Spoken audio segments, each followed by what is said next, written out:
separate device in America. Hot water dispensal, fondue pot, gotta have your fondue pot, I have two. Waffle iron, electric frying pan, rice cooker, omelet maker, corner bakery, electric griddle, crepe baker, cappuccino maker, teapot, coffee cup warmer, bread machine, egg poacher, steam table. Let me stop there. It's shocking to think how many individual Americans own a large number of these. Dismaying to think of how many of them they actually use, and appalling to think of how many they really need. Next, I note the following. I've actually been worried about helping the needy for as long as I can remember. When I was 15, I went on a 31-mile hunger hike to raise money to feed the needy. And long before that, when I was a little boy, I would go out on Halloween asking for donations to the United Nations Children's Fund, UNICEF, instead of, or if I was lucky, in addition to, the usual American fare of Hollywood of Halloween candy. Yet honesty compels me to shamefully note the following. For many years I lived in Houston, Texas. It's hot in Houston. Bloody hot. I didn't have much occasion to wear sweaters or coats in Houston, Texas. Indeed, most of the year I wore shorts and t-shirts. And yet some years back, when I was preparing a lecture of this sort, I did an inventory of my closets. And I found I owned 15 sweaters, 12 sweatsuits, 12 sweatshirts, 4 sweatsuits, and 11 jackets or coats. That's 42 things to keep me warm. 42 things to keep me warm in a climate where I could easily have made do with 3. I will say most of them were yes. But still, really?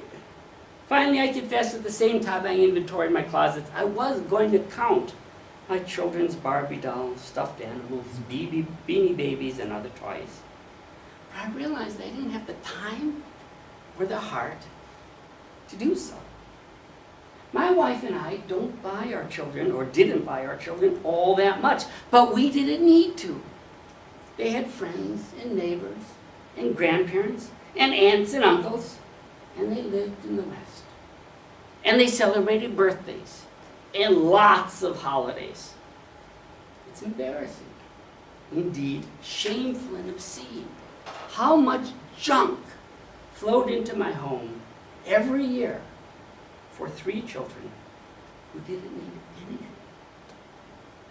When so many children worldwide face death from easily preventable causes. Part 5.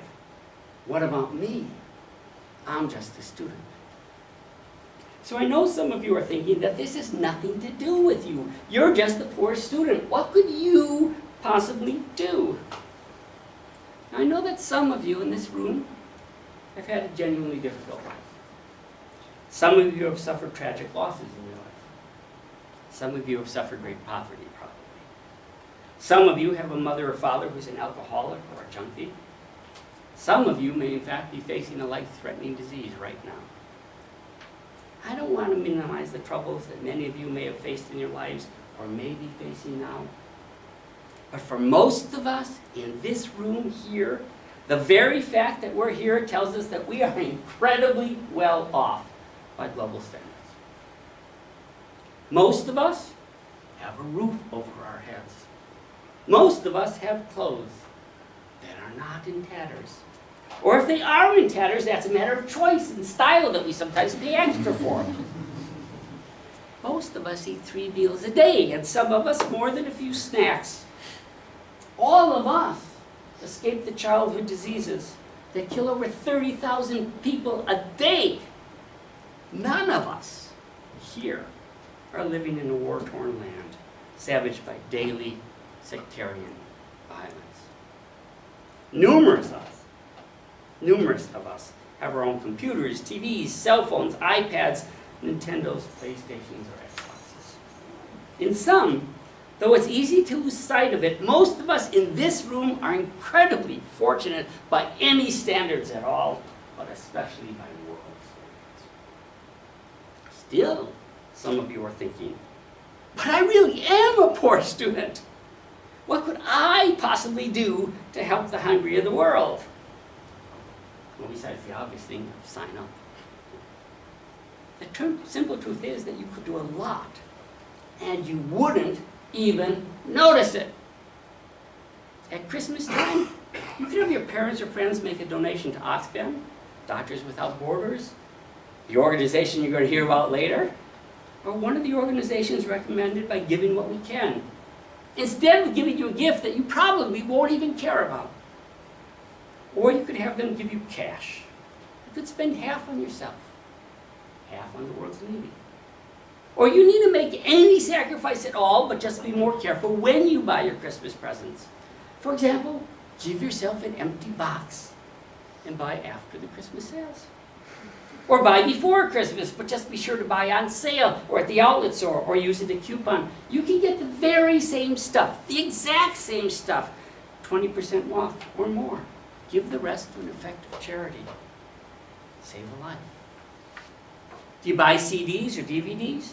Or rent or download music, movies, or computer games? Do you do this once a week? Once every 2 weeks? Gesundheit. You could just delay your gratification just a bit. Buy a rent once every 10 days. Or once every 3 weeks. Eventually, you'll still get the very same music, and games, and videos, but you just spread it over time a little bit longer. Take the money you save. Send it to an effective charity over the course of a year. You might save a life. Instead of buying name brand jeans or blouses, you could buy the no-name versions instead at the local discount store. Give the difference to an effective charity. Save a life. Do you go to the movies? Go to the very same movie, but go to a matinee instead of opening night. You'll see the exact same movie, but you'll save a few quid. Take the difference saved over the year. Send it to an effective charity. You could save a life. Do you get a daily fix from the Starbucks at the bottom of this room? Or if you made your own coffee and brought it to campus in a thermos? Or suppose you just go every other day instead of every day. Or maybe you go every day, but you just get the small instead of the regular or the large. Take the difference saved. Send it to an effective charity. Save a life. Well, consider the benefits of a healthier lifestyle. Do you and your buddies go to the pub together? Of course you do, you Brits.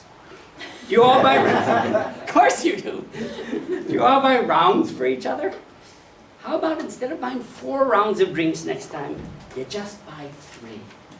You'll still get a nice buzz.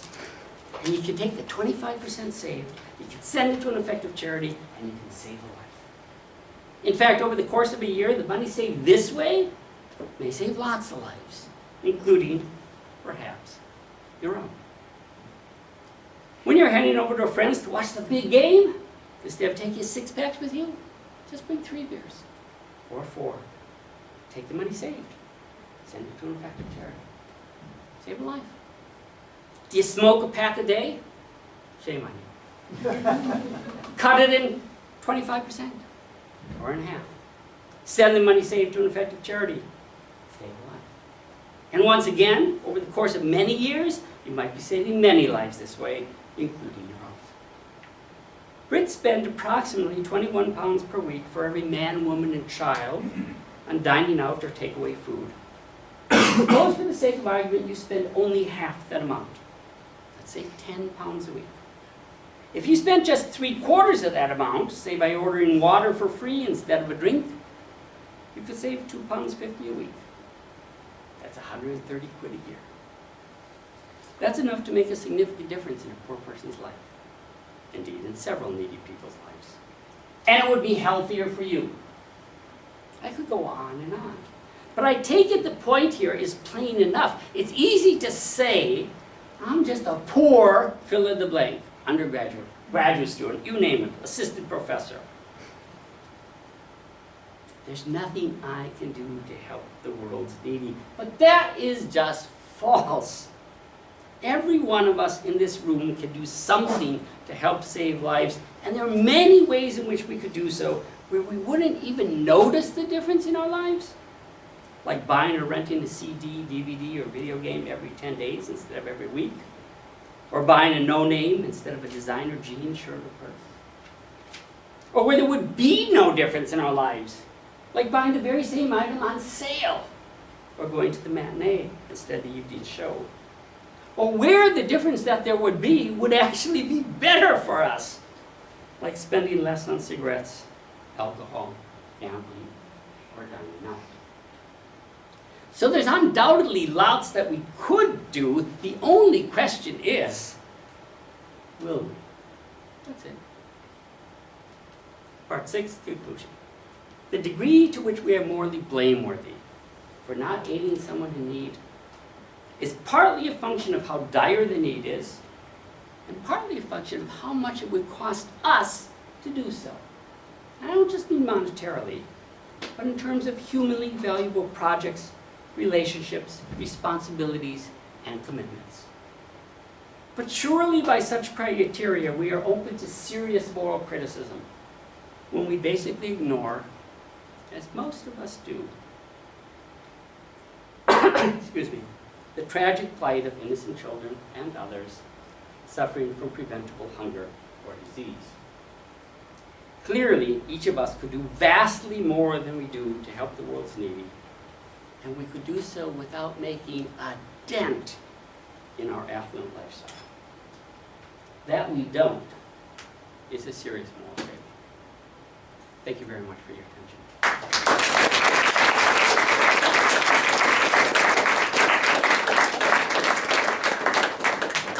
And did you want questions? Yeah, we've got time for some questions for Professor Tenkin, if anyone wants to ask some. Sure. Go up there so I can see it. Well, Yeah. Well, it seems like we are giving based on the numbers that's been given. Either on one side that we spend more on other things relative to what is given in aid in charity, for example, or based on the numbers that we hear, based on how many children are dying daily on that side, or how many women are affected and such. But the questions really coming out is, are we supposed to give more based on these numbers, and that will change the numbers, and then therefore that's the solution to it? Or will we still be giving more on the next stage? Because maybe since we give more on day one, will we be still giving more in the next month or in the next year on the same still amount, just because we hear about the same numbers and again? Or do we still know that what we give now will have a long-lasting impact, so that we do not need to give any more, or we can reduce our contributions as time passes by? So good. So the question here obviously is, well, it's a variation, though we put it in a very gentle way, of it's a drop in the bucket. Whatever I do, they'll still always be hungry tomorrow. And there's two issues. One is that true? That's an empirical question. And then the second one is, if that's true, what should we do about it? Clearly, given what we can as an organization, other organizations, most of the world's aid now that is going towards, and we'll hear more about this, development aid.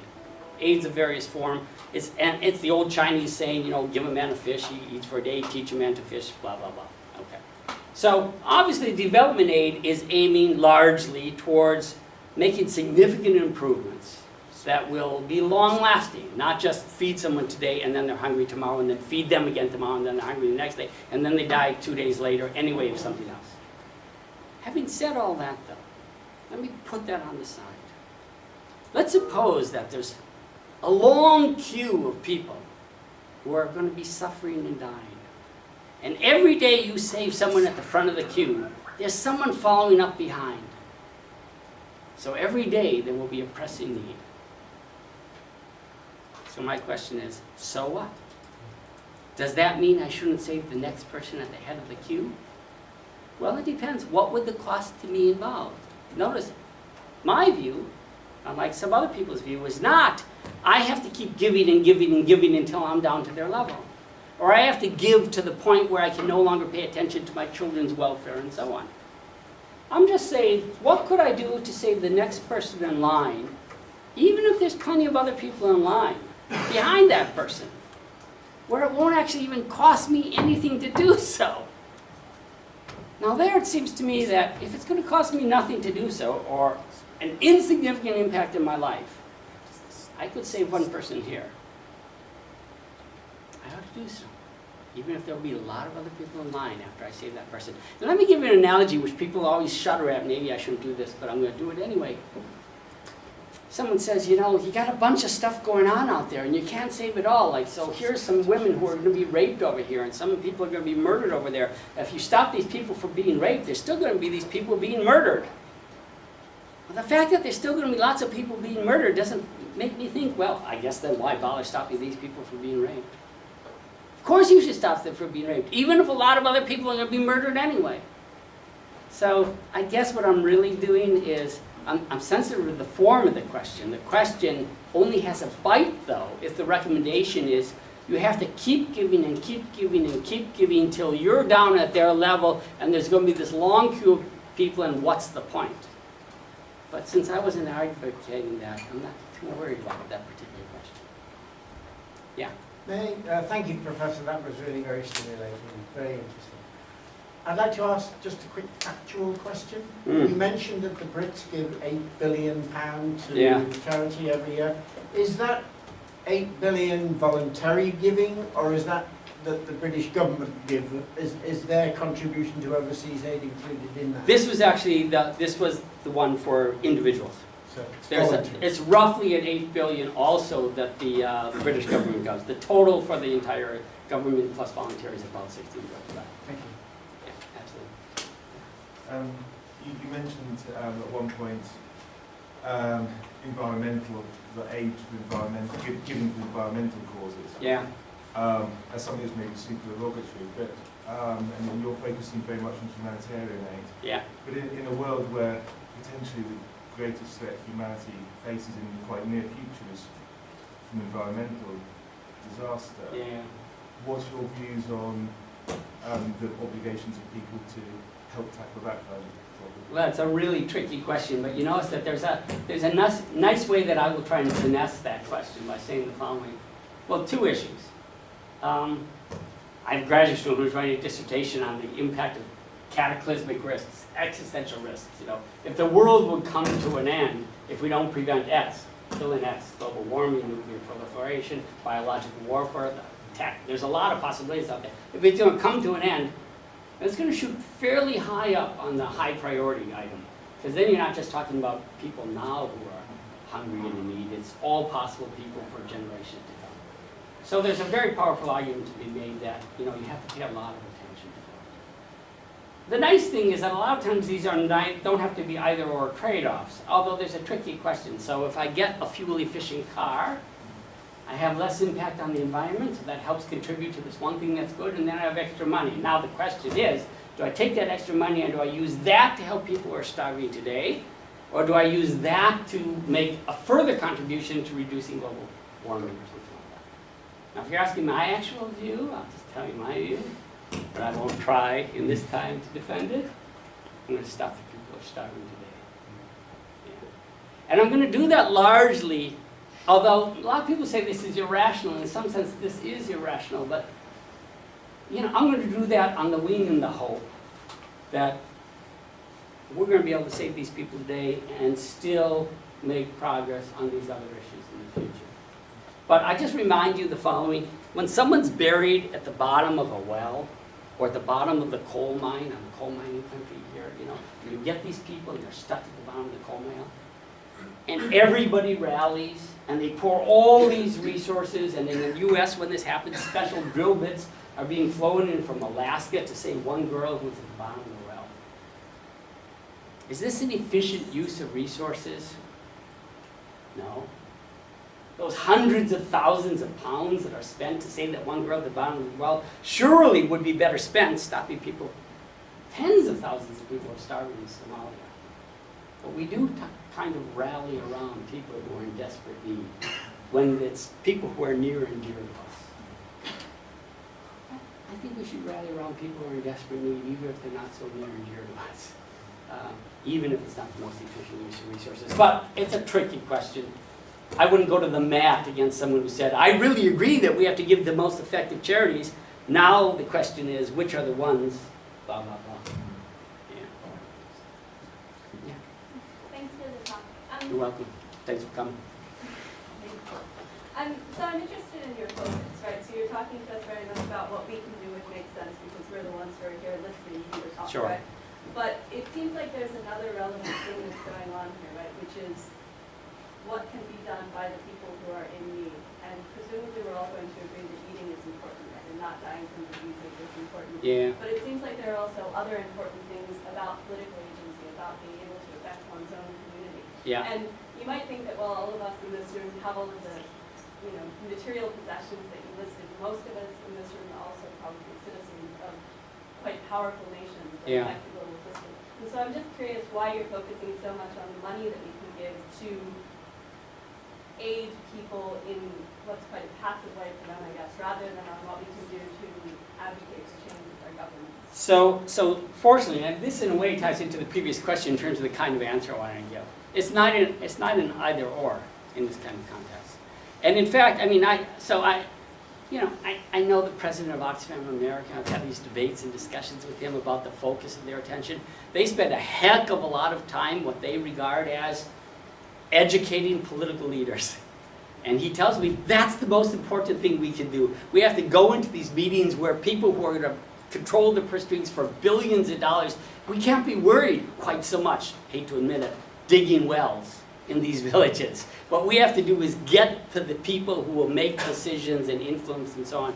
And, I've had these debates with him. I don't want to say that he's wrong about that. I think there's a place for that, and I think there's an important place for that. It could be, so when you look at GiveWell, and I'll stop because you're about to bring in Peter, I hope, and you hope, there's a place for that, and when you say you want to do the most effective you can, you have a limited amount of time, and you have to decide where is the most effective way. I'm really arguing we should be paying a lot of attention to what we can do. The how we can best effectively promote that, that's actually what organizations like Doing What We Can, GiveWell.com, all these kinds of things are trying to help give us guidance on.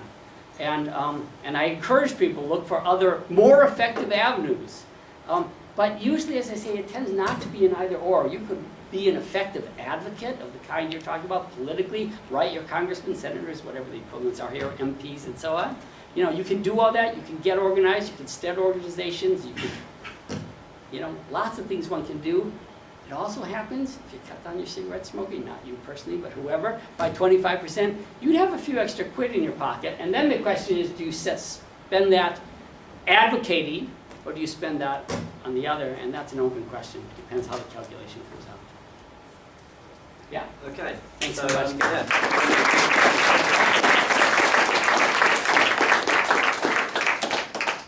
Okay, right, so now what I'm going to attempt to do is contact Professor Peter Singer via Skype. So just give me 2 seconds and hopefully it will work.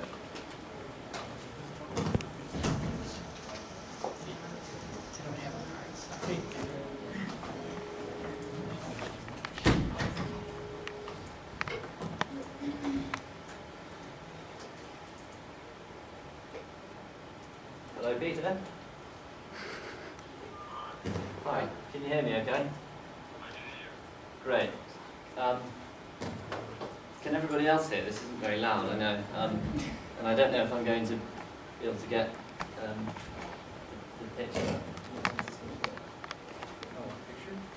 We don't necessarily. There it is.